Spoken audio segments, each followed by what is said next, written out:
నక్సలైట్లే అసలు సిస్లైన దేశభక్తులు అని చెప్పాడు నందమూరి తారక రామారావు. అధికారంలోకి వచ్చాక పూర్తి స్థాయిలో అణిచివేశాడు. శాంతి చర్చల ద్వారా శాంతి తీసుకొద్దామని చెప్పినటువంటి రాజశేఖర రెడ్డి కూడా తర్వాత విప్లవోద్యమాన్ని ఏ విధంగా ఊచకోత కోసాడో చరిత్ర చెప్తూ ఉంటుంది. మావోయిస్టుల ఎజెండానే నా మేనిఫెస్టో అని చెప్పినటువంటి కేసీఆర్ అధికారంలోకి వచ్చిన తర్వాత ఏం చేశారో ఏం చెప్పారో విప్లవ సంఘాలు నేటికి చెప్తూ ఉన్నాయి. ఒకవేళ నిజంగా నిరుపేదల కోసం పోరాడేది మావోయిస్టులే నక్సలైట్లే అయితే పాలక పార్టీలు ఎందుకు విప్లవోద్యమాన్ని అణిచివేస్తున్నాయి? పాలక పార్టీలు రాజకీయ పరిస్థితులు ఆనాడు ఉండే రాజకీయ పరిస్థితులలో వాళ్ళు అధికారంలోకి రావడానికి కొన్ని నినాదాలని కొన్ని ఎత్తుగడల్ని రూపొందించుకుంటాయి. వాళ్ళ లక్ష్యం అధికారంలోకి రావడం. అధికారంలో రావాలంటే అధికారం అనేది వాళ్ళు ఇంకొకరిపై పెద్ద యుద్ధం చేసి బాహాబాహి యుద్ధం చేసి సాధించేది కాదు. ఈ దేశంలో అంబేద్కర్ గారు రూపొందించిన రాజ్యాంగం ఇచ్చినటువంటి హక్కు ఓటు హక్కు.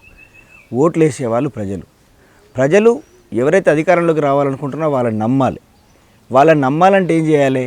అంతకుముందు ఉన్న అధికారంలో ఉన్నటువంటి పార్టీ చేసినటువంటి తప్పులను చెప్పడంతో పాటుగా ప్రజల ఆకాంక్షలు అప్పుడు ఏమైతే ప్రజలు కోరుకుంటున్నటువంటి అంశాలు ఉన్నాయో వాటిని పైన స్పృశించాల్సినటువంటి అవసరం ఏ పాలక పార్టీకైనా ఉంటుంది. అందులో భాగంగా ఆ రోజు ప్రజలు ఎక్కువగా నక్సలైట్లను నమ్ముతున్నారు, లేదా నక్సలైట్ల పోరాటం మూలంగా మాకు ఎన్నో కొన్ని హక్కులు వచ్చినాయి, మాకు కొంత ఆర్థిక పరిస్థితులు మెరుగుపడ్డాయి, మా సామాజిక పరిస్థితులు మెరుగుపడ్డాయి అనేటువంటి ఒక ఆత్మవిశ్వాసము, అట్లాగే ఆ పార్టీలపై నక్సలైట్ పార్టీలపై ప్రజలకు విశ్వాసము ఉన్నాయి. ఈ రెండు ఉన్న ఒక కీలకమైన అంశం ఏదైతే ఉందో దాన్ని కూడా మేము నెరవేర్చడానికి సిద్ధంగా ఉన్నాం అనేటువంటి హామీ ఇవ్వగలిగితే అప్పుడు ప్రజలు ఎవరైతే వాళ్ళని నమ్ముతున్న ప్రజలు కూడా మాకు ఓట్లు వేస్తే మేము మెజార్టీకి రాగలుగుతాం అనేటువంటి ఎత్తుగడను ఆయా పాలక పార్టీలు అనుసరిస్తూ వచ్చినాయి. దాన్ని వాడుకోవడానికి ఒక ఎత్తుగడగా వాడుకోవడానికి వచ్చినాయి. అయితే ఈ ఆయా సందర్భంలో ప్రజలు కూడా ఏం ఆశిస్తారు? సరే, ఏదైనా కొంత ప్రజాస్వామికంగా ఆలోచించే ప్రభుత్వం వస్తే ఇప్పుడున్న పరిస్థితి కంటే కొంచెం మెరుగైన సమాజం ఏర్పడడానికి తోడ్పడుతుంది కదా.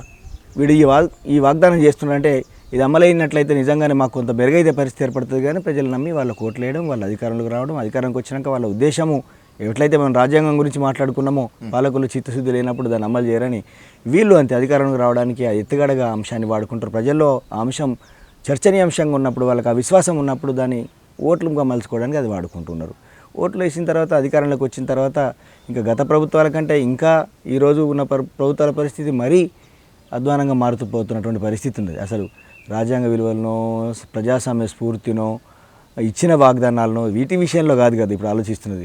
5 ఏళ్ళు అధికారంలో ఉండడానికి ఒక్కసారి వాళ్ళు మనకు ఓటేసి అవకాశం ఇస్తే ఈ 5 ఏళ్ళు మనం ఇష్టమైనట్టుగా చేసుకోవచ్చు అనే తరహా రాజకీయాలు పరిపాలన కొనసాగుతున్న పరిస్థితి. కాబట్టి దాన్ని ఎత్తుగడగా అప్పుడు అధికారంలోకి రావడానికి ప్రజల మానసిక స్థితినో లేకపోతే వాళ్ళ సామాజిక స్థితిలో వాళ్ళ ఆలోచనలు ఎట్లయో దాన్ని వాడుకోవడానికి ఉపయోగించుకోవడానికి వీళ్ళు ఈ నినాదాలు తీసుకుంటూ వస్తున్నారు.